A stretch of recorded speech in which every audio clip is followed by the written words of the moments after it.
This tutorial is part of a YouTube playlist. You can access this and many more of the tutorials in this course. If you do like this YouTube playlist and you want to access the whole course, you can do on Udemy. The link to the YouTube playlist and YouTube course is in the video description. So in the previous tutorial, we migrated the existing models that we have defined within our models file. That all went well. Hopefully it went well for you as well. So we just need to now finalize our models to include the many-to-many relationships to some additional models that we're going to include within our database schema. So far, we have been working with foreign keys, and that's a simple type of relationship between two tables. So now we need to build this bottom half of our design. Now we have a few different types of relationships here. Well, we have a different type of relationship here, a many-to-many relationship. So let's take, for example, the product and the product type. So here we have a product table. It can be connected or related to a product type. Now, this all depends on your particular scenario or requirements. But in our application, we're going to make the assumption that for one product, it might be associated to multiple product types. So one product might be associated to multiple product types. Now, one product type might be associated to multiple products. So what we end up having is a many-to-many relationship between the product and the product type.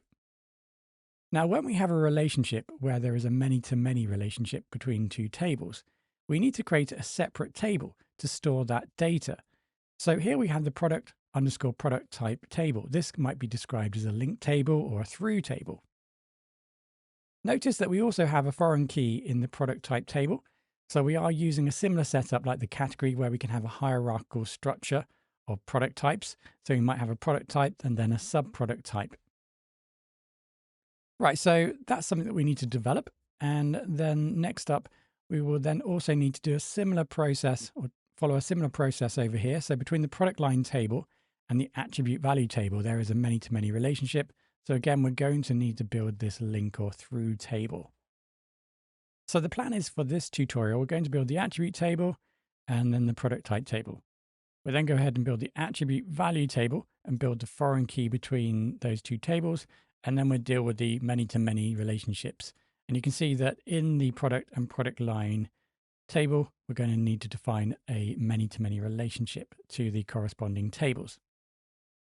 Now, at this point, I'm going to make the assumption that we're fairly comfortable with building simple tables, having already built 4 or 5 tables. There isn't necessarily anything new at this point, so I will just drop in the code.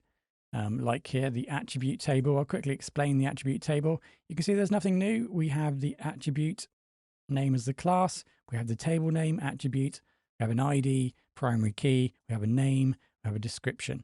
So nothing new there. No new field type, or there isn't any new aspect of that we haven't already covered. And we have the string representation of the object, of an attribute object set to the name. So next up, let's build the attribute value table. Similar process. We have a table name. We have the ID column, primary key, attribute value, and here we have the foreign key. So we're defining a foreign key to the attribute table, so attribute ID.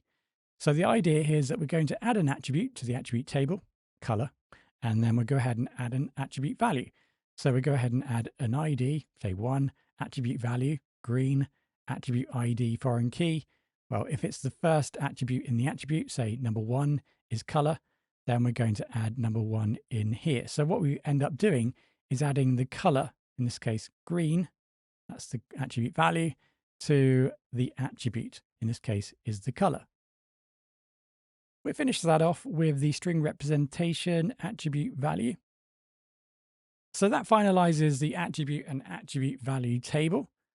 We will sort out the many-to-many relationship in a little while. Let's move across and create the product type table next. The product type table, nothing new here. We have the table name as per usual, the foreign key, the name, and then we have the parent ID foreign key referring to itself, the product type ID. That will enable us, like we did with the categories, to build a hierarchical system within the product type table. So we can have subcategories, if you like, or in this case, we can have subtypes. So here we might have a product type electronics, and then we might create another category, which is going to have the parent ID set to the first or the corresponding category. We might have a parent category for electronics, be that laptops, for example. Okay, so that then finishes off the three tables at the bottom. So now we just need to deal with the many-to-many relationships. A closer look at the link or through table that we need to build is that inside of here, we just need to identify the foreign key relation to the product table and then the foreign key to the product type table. So that's how this table is going to get populated and how we can model data. So there is a many-to-many relationship. So for one product, it might be related to many product types, and one product type might be related to many products or be used in many products. So this is how we're going to model that data in this new table. Notice I use the name of both tables to name this table, so product and product type. So that's a good indication that this is a link table or a through table because it has a name of the two tables that we're using to associate together in a many-to-many relationship. Right, so this is the product type table. Nothing new here. We just have the primary key and two foreign keys, one pointing to the product table and one pointing to the product type table. Now we won't have a string representation for this table. We won't need to do that. We won't necessarily directly return objects from this table. And then the final table is the product line table. So this is a link table between the product line table and the attribute value table. So same principles apply. We need a primary key and a foreign key, which is connected to both tables. So I'll lift this one in, the final table. There we go. So this is the product line attribute value table. We have a primary key. We have a foreign key over to the attribute value table. And then we have the foreign key over to the product line table. Right, so with that all done, let's go ahead and recreate our, let's just make sure we're in the right directory. So we need to change directory into the directory with our Docker Compose file. Let's go ahead now and recreate our Docker Compose up. So let's go ahead and recreate our database. Okay, it looks like everything is good to go there. Now we have our Docker container containing our database up and running. Let's make sure we're in the right directory. So, yeah, cd. So I was in the root directory with Docker Compose. I've now cd'd into my project, cd fk commerce. Cd fk commerce. Right, so inside of there, I can now go ahead and run my Alembic commands again. So we're going to initialize. Oh, I didn't spell that correctly, did I? So Flask. Okay, so it looks like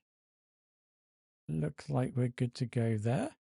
And now we can go ahead and actually create our first initial migration. What's happened there? Ah, okay. Gotten that. Okay. So that looks like it's done. I can check that by going into migrations version. So I can see the initial migration here, and I can then inspect to see exactly what's going to be built. Okay, looks all good. So once that's done, I can now go ahead and apply the migrations. Okay, now we can check to see if they have worked correctly. So let's jump back into adminer 127.0.0.1:8080. Let's go ahead and log in.